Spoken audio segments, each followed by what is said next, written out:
नमस्कार, myself Satveer Yadav and मैं लेके आया हूँ आप सभी के लिए भारतीय राज्य व्यवस्था का एक बड़ा ही प्यारा टॉपिक, मूल कर्तव्य, फंडामेंटल ड्यूटीज। ओके, तो आज हम बात करने वाले हैं आज की क्लास में मूल कर्तव्यों के बारे में, जो कि एक बड़ा ही शानदार टॉपिक रहने वाला है हमारा। मूल कर्तव्य, फंडामेंटल ड्यूटीज की बात की जा रही है।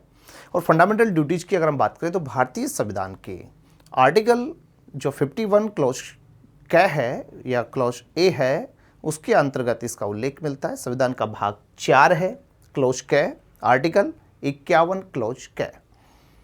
ओके दोस्तों, तो आज बात करते हैं हम मूल कर्तव्यों के बारे में। फर्स्ट थिंग हमें जानना होगा, इससे पूर्व की क्लास में हमने चर्चा की थी फंडामेंटल राइट्स के बारे में एंड डीपीएसपी के बारे में हमने चर्चा की थी। मौलिक अधिकार और नीति निरीक्षक तत्वों के ऊपर हमारा डिस्कस रहा था। तो एक चीज़ यहाँ पर फंडामेंटल ड्यूटीज को लाने के पीछे रीजन क्या रहा, क्योंकि ध्यान रहे दोस्तों कि मूल कर्तव्यों का मूल संविधान में किसी प्रकार का कोई उल्लेख नहीं है, क्योंकि इसे बाद में एक अमेंडमेंट के द्वारा भारतीय संविधान में लाया जा रहा है। कॉन्स्टिट्यूशनल अमेंडमेंट हो रहा है और उसके द्वारा इसे भारतीय संविधान में ऐड किया जा रहा है। मूल कर्तव्य भारतीय संविधान में ऐड हो रहे हैं। तो आखिरकार इनको ऐड करने की ऐसी आवश्यकता क्या थी, जब हमारे पास में ऑलरेडी फंडामेंटल राइट्स थे, या फिर हम बात करें डीपीएसपी जब हमारे पास में संवैधानिक रूप से जब डाले गए थे, तो ऐसे में फंडामेंटल ड्यूटीज की आवश्यकता क्या थी। तो बी श्योर इन सब बातों को लेकर के हम बात करेंगे। साथ ही हम जानेंगे कि हमारे मूल कर्तव्य कितने हैं, प्रारंभ में कितने रखे गए थे और अभी वर्तमान में कितने मूल कर्तव्य हमें संवैधानिक रूप से प्राप्त होते हैं। तो लेट्स स्टार्ट, बात करते हैं आज इस टॉपिक पे, जिसका नाम है मूल कर्तव्य। तो मूल कर्तव्य की हमने बात की है। मूल कर्तव्य संविधान के भाग 4 क्लॉज क के अंतर्गत आर्टिकल 51 क्लॉज क में है। ओके, और मूल कर्तव्यों की बात की जाए तो मूल कर्तव्यों का मूल संविधान में किसी भी प्रकार का उल्लेख नहीं मिलता है। फर्स्ट थिंग ध्यान रहे, मूल संविधान में कोई उल्लेख नहीं है। मूल कर्तव्यों का मूल संविधान में कहीं कोई उल्लेख नहीं किया गया है, यानी कि संवैधानिक रूप से ये नहीं थे, इनको बाद में अमेंडमेंट के द्वारा भारतीय संविधान के अंदर लाया गया है। आखिरकार मूल कर्तव्यों को लाने के पीछे वजह क्या थी, तो चलिए बात करें। तो नागरिकों के मूल अधिकार किसी भी लोकतंत्र के लिए आवश्यक होते हैं, जो कि ऑलरेडी हमें संविधान के पार्ट 3 में आर्टिकल जो 12 से 35 के बीच में समावेश किया गया है, वहां पे मूल अधिकार दिए गए हैं, जो कि लोकतंत्र के लिए क्या होते हैं, बड़े ही आवश्यक होते हैं। ठीक है, लेकिन जब नागरिकों को अपने अधिकारों के साथ साथ यदि कर्तव्यों का भी बोध हो जाए, आभास हो जाए, तो लोकतंत्र क्या करेगा, अपनी समृद्धि और परिपक्वता की ओर कदम बढ़ाता है। बस इसीलिए भारतीय संविधान के अंतर्गत मूल कर्तव्यों को जोड़ दिया गया। तो आई होप ये बात बहुत अच्छे से समझ में आ गई होगी। मूल कर्तव्यों को जोड़े जाने के पीछे मेन वजह क्या रही होगी कि लोकतंत्र ऑलरेडी यहाँ पे संचालित करने के लिए अधिकार समाज दिए जा रहे हैं, लेकिन उसके साथ साथ और अच्छे से यहाँ पे क्या हो सके, हमारा जो लोकतंत्र है वो मजबूत हो सके, इसके लिए यहाँ पे क्या किया जा रहा है, अधिकारों के साथ साथ कर्तव्य भी यहाँ पर जोड़े जा रहे हैं भारतीय संविधान में, ताकि उनको क्या मिल सके, परिपक्वता, हमारे संविधान के अंतर्गत परिपक्वता आ सके, लोकतंत्र परिपक्व हो सके। बस इसी वजह से है ना, लोकतंत्र समृद्धि की ओर बढ़ सके। बस इसीलिए मूल कर्तव्य भारतीय संविधान में ऐड किए गए हैं। और इसे ऐड करने के लिए भारतीय संविधान में एक अमेंडमेंट हो रहा है, 42वां संविधान संशोधन, 42वां संविधान संशोधन 1976 के द्वारा मूल कर्तव्यों का समावेश किया गया है। याद रखिएगा दोस्तों, 42वें संविधान संशोधन की अगर मैं बात करूं, तो जो 42वां संविधान संशोधन है, 42वां जो संविधान संशोधन है 1976, जो कि अपने आप में एक बड़ा ही विवादास्पद और बड़े ही आलोचनाओं से भरा हुआ एक संविधान संशोधन रहा है। ये विवादास्पद भी रहा है, विवादास्पद और आलोचित यहाँ पर संशोधन रहा है। आलोचित संविधान संशोधन यहाँ पे रहा है। 42वें संविधान संशोधन की बात करें तो 42वें संविधान संशोधन के तहत बड़े ही महत्वपूर्ण प्रावधान जोड़े गए। बस इसीलिए इस संविधान संशोधन को भारतीय संविधान का लघु संविधान भी कहा जाता है। ठीक है, तो संविधान का कैसा है, लघु संविधान कहलाता है, लघु संविधान, 42वां संविधान संशोधन। तो मूल कर्तव्यों का जो समावेश है 42वें संविधान संशोधन के तहत भारतीय संविधान में किया जा रहा है। ओके, बात करूं मैं यहां पर 42वें संविधान संशोधन से संबंधित, तो 42वें संविधान संशोधन से पूर्व यहां पर एक कमेटी आ रही है और मूल कर्तव्यों का जो समावेश है बस इसी समिति की सिफारिश पर किया गया है। समिति को जरा अच्छे से ध्यान दीजिएगा, नाम है सरदार स्वर्ण सिंह समिति। ठीक है दोस्तों, सरदार स्वर्ण सिंह समिति की सिफारिशों पर ये मूल कर्तव्य भारतीय संविधान में 42वें संविधान संशोधन के तहत जोड़े जा रहे हैं। और ये मूल कर्तव्य भारतीय संविधान में जो लिए जा रहे हैं ये सोवियत संघ रूस से ग्रहण किए जा रहे हैं। ठीक है ना, तो सोवियत संघ से लिए जा रहे हैं, रूस से भारतीय संविधान में इनको अपनाया गया था। तो फर्स्ट थिंग, लिए कहां से गए? सोवियत संघ से लिए जा रहे हैं। समिति कौन सी है? सरदार स्वर्ण सिंह समिति की सिफारिशों पर इनको लिया गया है। एक चीज विशेष रूप से ध्यान रखिएगा, आजकल सरदार स्वर्ण सिंह समिति से भी प्रश्न यहां पे एग्जाम में उठते हैं, थोड़ा सा इसके ऊपर भी हम बात कर लेते हैं। सरदार स्वर्ण सिंह जो समिति है, इस समिति का जो गठन है, तात्कालिक जो कांग्रेस अध्यक्ष हैं जिनका नाम है देवकांत बरुआ, ठीक है, जो कांग्रेस अध्यक्ष रहे थे उस समय, कौन? देवकांत बरुआ के द्वारा इस समिति का जो गठन है 26 फरवरी 1976 को किया गया था। 26 फरवरी 1976 को एक समिति बनाई गई, सरदार स्वर्ण सिंह समिति, और इस समिति को यहाँ पे दायित्व दिया गया कि आप क्या करें, फंडामेंटल ड्यूटीज के बारे में बैठ करके विचार विमर्श करें और सुझाएं कि कितने हमारे दायित्वों को, यहाँ पर कर्तव्यों को, कितनी हमारी ड्यूटीज जो कि फंडामेंटल ड्यूटीज हमें बनानी चाहिए, इन सब के बारे में हमें सिफारिश दीजिए। तो याद रखिएगा, ये जो समिति बन रही है, इस समिति की जो कुल सदस्य संख्या है, वो कुल सदस्य संख्या कितनी थी? 12।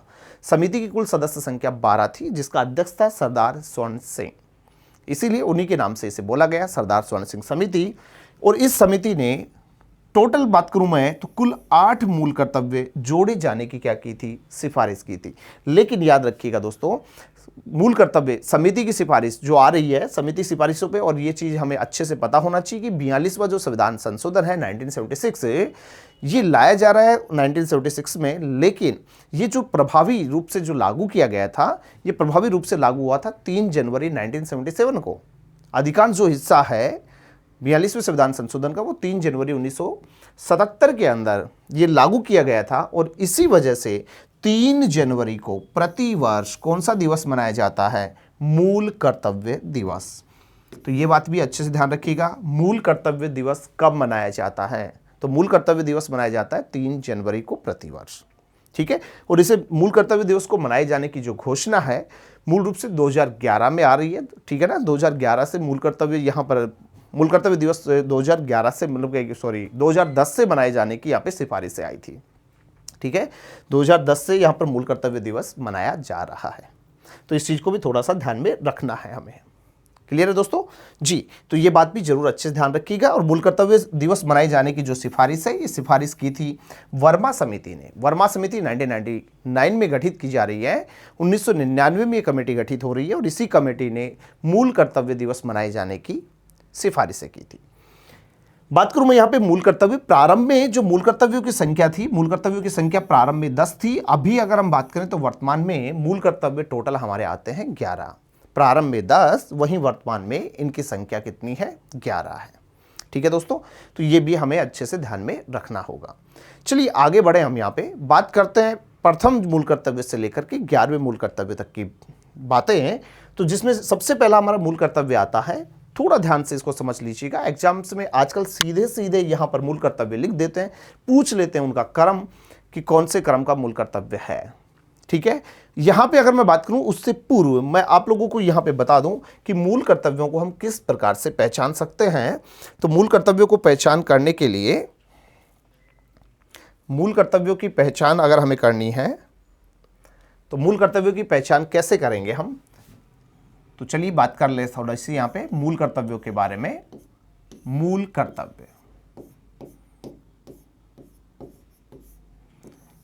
तो जैसा कि मैंने बताया कि मूल कर्तव्य जब प्रारंभ में कितने हैं, प्रारंभ में जो ऐड किए जा रहे हैं सरदार स्वर्ण सिंह समिति की सिफारिशों पर, तो मूल कर्तव्यों की संख्या थी 10, वहीं वर्तमान में इनकी संख्या हो चुकी है 11। तो वर्तमान में मूल कर्तव्य टोटल आते हैं हमारे 11 मूल कर्तव्य।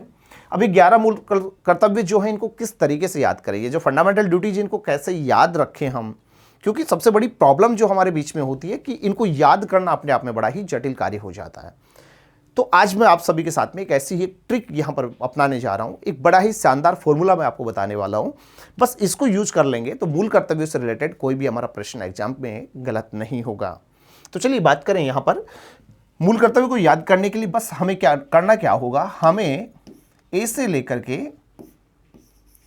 तक ABCD को याद करना है, ABCD E F G H I, ठीक है। इसके बाद में मैं आगे बात करता हूं इसके ऊपर। तो फर्स्ट थिंग यहां पे आ गया क्या, A, यानी कि ये पहला मूल कर्तव्य ले सकते हैं, दूसरा है, तीसरा है, चौथा, पांचवा मूल कर्तव्य, छठा है, 7, 8, 9। ठीक है दोस्तों, अब बात को समझिए। 10 और 11 पे भी मैं बात करूंगा, ठीक है। थोड़ा सा यहाँ पे बात कर ही लेते हैं, चलिए। ओके, ये हो गया हमारा 10, आई के बाद में क्या आएगा, जे, और 11वां मूल कर्तव्य है के। बस ये सिंबल्स को हमें ध्यान में रखना है, ए से लेकर के के तक, 1 से 11 तक, है ना। अच्छे से याद इतना तो कर सकते हैं हम, ABCD को याद करना है। बस हमें करना क्या है, जिस तरीके से हम यहाँ पे उच्चारण करते हैं, A for Apple, B for ball, बस उन्हीं चीज़ों को बदल देना है, थोड़ा सा चेंजेस करना है। अगर 2 मिनट ये प्रैक्टिस हम कर लेंगे तो अच्छे से मूल कर्तव्य हमारे दिमाग में होंगे।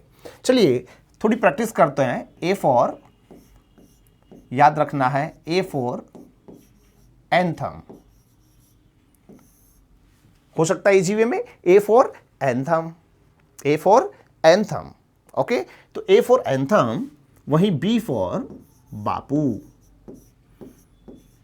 A for anthem, B for Bapu. वही बात करें C फॉर, तो C फॉर हमारा हो जाएगा कंप्लीट यूनिटी, कंप्लीट यूनिटी, तो C फॉर कंप्लीट यूनिटी। वहीं D for defence, D for defence, E for equality, equality, F for fancy culture,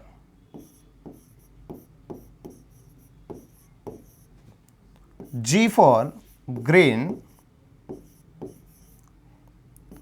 H for humanity, H for humanity, I for Indian property, Indian property, J for joint activities, joint activities, और K for हमें याद रखना है kids education, kids education. ये हो गई ए से लेकर के हमारे के तक की बात है। A for anthem, B for Bapu, C for complete unity, D for defence, E for equality, F for fancy culture, G for green, H for humanity, I for Indian property, J for joint activity, और K for होता है kids education. बस इसको थोड़ा सा अगर हम पहचान कर लेंगे, सारे के सारे मूल कर्तव्य। अब बात करें एंथम का मतलब क्या हुआ, राष्ट्रगान। तो जिस मूल कर्तव्य में हमें राष्ट्रगान के दर्शन हो रहे हैं, कौन सा मूल कर्तव्य, प्रथम मूल कर्तव्य होगा। वहीं B फॉर बापू, और बापू ने देश में किए आंदोलन, राइट है। बापू ने क्या चलाए, देश में आंदोलन चलाए हैं। तो आंदोलन से हम यहां पर दूसरे मूल कर्तव्य को ध्यान में रखेंगे। कंप्लीट यूनिटी, यानी कि संपूर्ण एकता की बात कर रहा है, संपूर्ण एकता। वहीं D फॉर डिफेंस, डिफेंस का मतलब जहां पे बात कर रहा है रक्षा के बारे में। इक्वलिटी बोले तो समानता की बात कर रहा है, समानता। F for fancy culture, fancy culture कहें तो सामासिक संस्कृति की बात की जा रही है, सामासिक संस्कृति। तो सामासिक संस्कृति की बात कहां पे हो रही है, F for fancy culture. G for green, green का मतलब हुआ पर्यावरण, ग्रीन क्या है, पर्यावरण, है ना। तो पर्यावरण से हम इसको ध्यान में रख सकते हैं। H फॉर ह्यूमैनिटी बोले तो मानवता, मानवता की बात कर रहा है। I for Indian property, Indian property बोले तो भारतीय संपत्ति, या फिर मैं यूं लिख सकता हूं सार्वजनिक संपत्ति, ऐसे याद रखिएगा, सार्वजनिक संपत्ति। वहीं जॉइंट एक्टिविटी, जॉइंट एक्टिविटी का मतलब हुआ सामूहिक गतिविधियां, सामूहिक गतिविधियां, सामूहिक गतिविधियां, सामूहिक गतिविधियों की बात कर रहा है। और वहीं पे किड्स एजुकेशन बोले तो बाल शिक्षा की बात कर रहा है। तो बस पहचान करने के लिए हमें इन चीजों को ध्यान में रख लेना होगा। ए से लेकर के तक हमें इनको अच्छे से एक दो बार हम उच्चारण करेंगे तो ये चीजें इजी वे में हमें आ जाएगी। A for anthem, B for Bapu, C for complete unity, D for defence, E for equality, F for fancy culture, G for green, H for humanity, I for Indian property, J for joint activity और K for kids education। बड़ा ही साफ simple सा यहाँ पे हमारे बीच में आने वाला है ये एग्जाम्पल। तो बस इसको याद कीजिए और बढ़ते हैं हम यहाँ पे मूल कर्तव्यों की ओर, जिसमें सबसे पहला आता है हमारा प्रथम मूल कर्तव्य। प्रथम मूल कर्तव्य क्या कहता है कि भारतीय संविधान का क्या करें, पालन करें। संविधान का क्या करें, पालन करें। और संविधान के जो आदर्श हैं, आदर्श, संस्थाएं, राष्ट्रगान और राष्ट्रध्वज, चार बातें की जा रही है।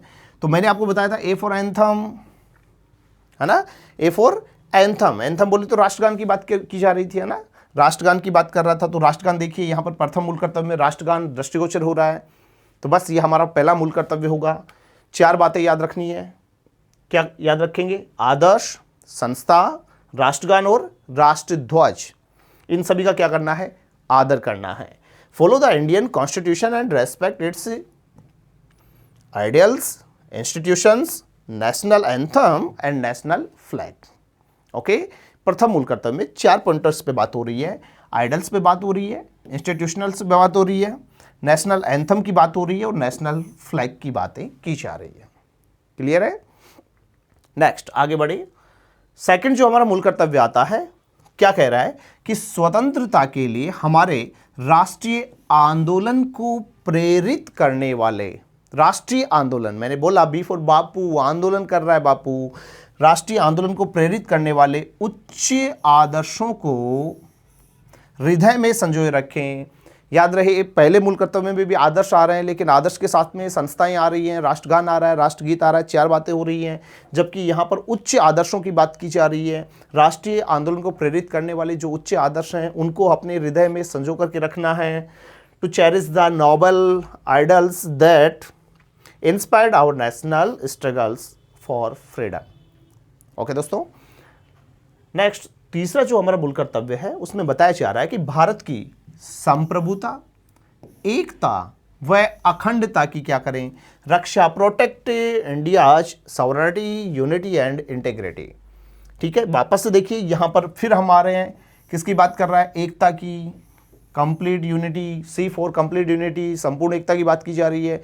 तीसरे मूल कर्तव्य की पहचान आसानी के साथ में हमारी हो सकती है। राइट है जी। नेक्स्ट अगर हम बात करें, चौथा जो मूल कर्तव्य है, देश की क्या करें, रक्षा करें, देश की रक्षा करें, देश की रक्षा करें। डी फॉर डिफेंस, है ना, डिफेंड द कंट्री, देश की रक्षा करें। और बुलाए जाने पर, आह्वान किए जाने पर राष्ट्र की क्या करें, सेवा करें। ठीक है, and serve the nation when called upon. Okay, तो सीधा सीधा यहाँ पे बात कर रहा है, किसकी बात कर रहा है, डिफेंड की बात कर रहा है। डी फॉर डिफेंस की बात की थी मैंने आपसे, है ना, डी फॉर डिफेंस, रक्षा करने की बात हो रही है, डिफेंड करना है किसको, the country, defend the country, राष्ट्र की क्या करनी है, रक्षा करनी है। और बुलाए जाने पर राष्ट्र सेवा के लिए हमेशा तैयार रहना है। चलिए नेक्स्ट बात करें। पांचों जो मूल कर्तव्य, बड़ा ही शानदार मूल कर्तव्य है।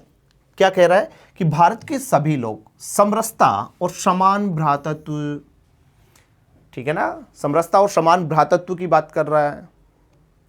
ठीक है, ए फॉर इक्वलिटी की बात कर रहा है, मैंने बोला था ना आपको, इक्वलिटी की बात कर रहा है, समानता की बात कर रहा है, समान भ्रातृत्व की भावना का क्या करना है, निर्माण करें, जो धर्म, भाषा, प्रदेश, वर्ग। अभी लेटेस्ट एग्जाम में पूछा था ये सीक्वेंस, तो थोड़ा सा ध्यान में रखिएगा इस बात को। एग्जाम्स में पूछा गया प्रश्न, धर्म, भाषा, प्रदेश, वर्ग, सीक्वेंस सीधा सीधा याद रखिए। धर्म, भाषा, प्रदेश व वर्ग आधारित सभी भेदभावों से क्या रहना है, परे रहना है। और ऐसी प्रथाओं का क्या करना है, त्याग करना है जो स्त्रियों के सम्मान के विरुद्ध हो। तो स्त्रियों के सम्मान के विरुद्ध कोई भी यदि प्रथा है तो उसका हमें क्या करना है, विरोध करना है, उससे दूर रहना है, ऐसी प्रथाओं का त्याग करना है।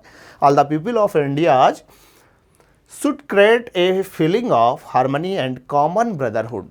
कॉमन ब्रदरहुड की बात कर रहा है, समान भ्रातृत्व की बात कर रहा है, भाईचारे की बात कर रहा है, which is beyond all discrimination based on religion, language, region और क्लास। वही 4 बातें हो रही है, धर्म, भाषा, प्रदेश और वर्ग की बातें कर रहा है। Ban them such practices which are against the respect of womens, यानी कि ऐसी प्रथाओं को हमें छोड़ देना है, ठीक है ना। ऐसी कोई भी हमें प्रैक्टिस नहीं करनी है जो कि महिलाओं के विरुद्ध है, ठीक है दोस्तों। तो ये हमारा 5वां मूल कर्तव्य है। नेक्स्ट अगर बात करें छठे मूल कर्तव्य की तरफ, तो छठा मूल कर्तव्य क्या कहता है कि हमारी सामाजिक संस्कृति की बात की थी मैंने, फैंसी कल्चर के बारे में बात की थी। फैंसी कल्चर, सामाजिक संस्कृति और गौरवशाली परंपरा का महत्व समझें और उसका परिरक्षण करें। Understand the importance of our social culture and glorious tradition and preservative. Okay, तो यहाँ पे समझिए सामाजिक संस्कृति की बात कर रहा है, जो हमारी प्राचीन समय से चली आ रही जो संस्कृति है, ठीक है, उस संस्कृति को बनाए रखना है, उसके साथ में आगे बढ़ना है, ठीक है, उसका महत्व समझना है। 7वां मूल कर्तव्य कह रहा है प्राकृतिक पर्यावरण, जी फॉर ग्रीन। ग्रीन की बात की थी मैंने आपसे, पर्यावरण की बात की थी, पहचान में आएगा सीधा सीधा, पर्यावरण की बात कर रहे हैं। और पर्यावरण के अंतर्गत कौन आएगा, झील, वन, वन्य जीव, नदी। झील, वन, वन्य जीव, नदी, झील, वन, वन्य जीव, नदी, इन सब की क्या करें, रक्षा और इनको क्या करें, बढ़ावा दें और प्राणी मात्र के प्रति दया भाव रखें। Protect and promote the natural environment including lakes, forest, wildlife and rivers. Have compassion for living beings, ठीक है दोस्तों। तो यहाँ पर ध्यान रहे, पर्यावरण से हम इसकी पहचान कर सकते हैं। पर्यावरण की बात कर रहा है, प्राकृतिक पर्यावरण की रक्षा करनी है, उसे बढ़ावा देना है। वहीं पे 8वां मूल कर्तव्य कहता है कि वैज्ञानिक दृष्टिकोण और ज्ञानार्जन की भावना, वैज्ञानिक दृष्टिकोण की बात कर रहा है और ज्ञानार्जन की भावना का विकास करें। Develop scientific temper and spirit of learnings, मानववाद को बढ़ावा दें। किसको बढ़ावा दें, मानववाद को बढ़ावा दें। तो मानववाद को बढ़ावा देने की बात कर रहा है, ह्यूमैनिटी की बात की जा रही है। वहीं पे 9वां मूल कर्तव्य कहता है कि सार्वजनिक जो संपत्ति है उसे सुरक्षित रखें।